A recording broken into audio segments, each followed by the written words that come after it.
Have you ever noticed how your body tenses up even when you're trying to relax? Sometimes a simple canceled plan sends a wave of disproportionate frustration through your entire day. Or compliments feel empty, while a single criticism echoes in your mind for days, sometimes weeks. This isn't weakness. It's not a flaw in you. This is something much deeper, something your brain learned very early on, and that is still running today, quietly shaping your adult life. If this kind of content describes sensations you've always felt but never quite knew how to explain, consider subscribing to the channel now. Here, we explore the mind beyond the obvious, without easy labels and without superficial psychology. Stay with me because understanding this changes everything. The truth is, people who endured a lot in childhood don't just carry memories. They carry an entire set of reflexes, automatic responses, and assumptions built during those years, and that were never truly turned off. And what most adults don't realize is that these psychological patterns formed in childhood don't announce themselves. They don't arrive with a clear warning. They show up in how you react to simple things. A canceled plan, the difficulty of resting without feeling guilt or tension, or the reason you can't accept a compliment without suspicion. When a child repeatedly goes through difficult situations, whether being ignored, hurt, living in chaos, or simply never having someone safe to turn to, something happens in their brain. Scientists call this toxic stress.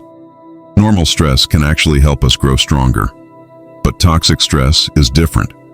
It works like an alarm system that never shuts off. The child's body becomes flooded with stress hormones for far too long, without anyone there to help regulate it. Researchers at Harvard have shown that this truly alters brain development during the most critical years of growth. This isn't just emotional. Actual parts of the brain grow differently, especially the areas responsible for emotional regulation and decision-making. And here's the saddest and most misunderstood part of all of this. The child has no idea this is happening. They just feel that the world is unpredictable, unsafe, threatening. So they find ways to cope. And honestly, these coping strategies are incredibly intelligent for a child with no power and no choices. Maybe they learn to stay constantly alert, scanning every environment, every face, looking for signs that something bad is about to happen.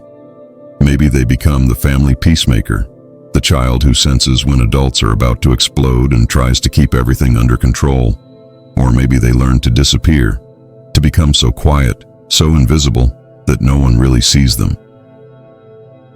Some children realize that keeping others happy increases their chances of staying safe, so they become extremely good at noticing what everyone else needs, while completely forgetting that they have needs too. For a child who can't leave, can't fight back, can't change anything, these strategies work. They make life a little less dangerous. They help you survive. The problem is that what saved you in childhood can become a source of suffering in adulthood. Constant vigilance turns into anxiety that never shuts off, an inability to relax, because some part of you believes that lowering your guard is dangerous. The peacemaker role turns into the need to fix everyone else's emotional problems, except your own. The habit of disappearing turns into emotional disconnection. You no longer know exactly what you feel, what you want, or who you are. And it's important to make one thing very clear here. This is not about blaming parents. And it's not about labeling people. It's about understanding patterns that help explain pains that once felt confusing or random. And then comes shame, possibly the heaviest part of all. When a child repeatedly goes through bad experiences, their brain isn't mature enough to understand that it's not their fault. Children interpret everything as personal. That's how the developing brain works. So when bad things keep happening, the conclusion becomes simple and cruel. There must be something wrong with me. If I were better, smarter, quieter, easier to love, maybe everything would be okay. This becomes the foundation of identity. Not I did something wrong, which is guilt and can be repaired, but I am wrong, which is shame and attacks who you are at your core, and that changes everything. There is an enormous amount of research on what are called adverse childhood experiences, or ACEs. The largest study followed over 17,000 people and revealed very clear patterns. The more adversity someone experienced in childhood, the higher their chances of struggling in adulthood. Not just emotionally, but physically, financially, and relationally. Depression, anxiety, addiction, chronic pain, all appear far more frequently, even decades later. But this does not mean your fate is sealed.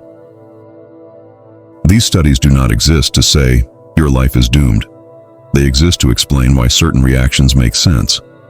The brain is plastic.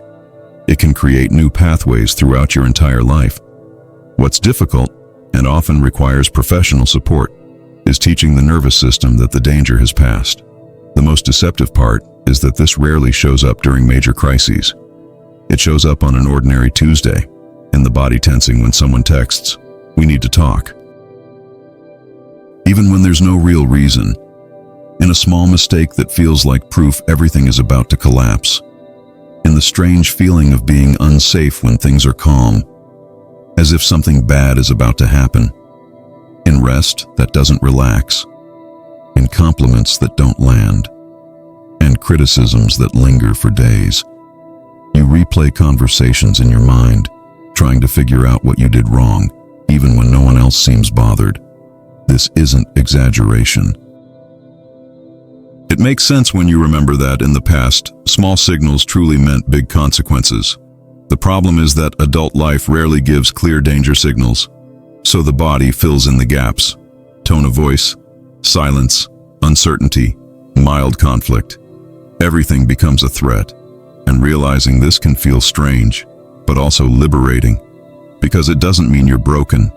It means your system learned something once and hasn't updated yet. Many people who had difficult childhoods end up recreating what feels familiar, even when it hurts. Chaotic relationships, unstable environments, because chaos hurts, but it's known. Others do the opposite. They try to control everything, because unpredictability still feels like danger. And then there are emotional flashbacks. They're confusing because they don't come with images from the past. They come only with emotions. Suddenly, you feel small, powerless, ashamed, or terrified, without knowing why.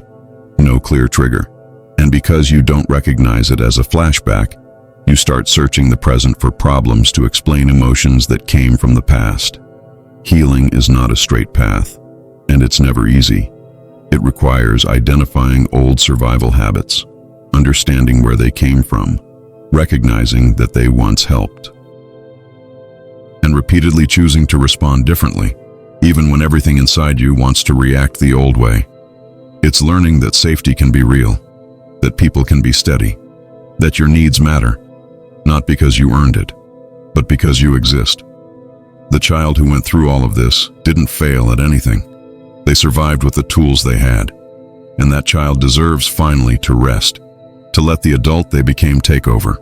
This work is difficult, but it may be the most important work of your life.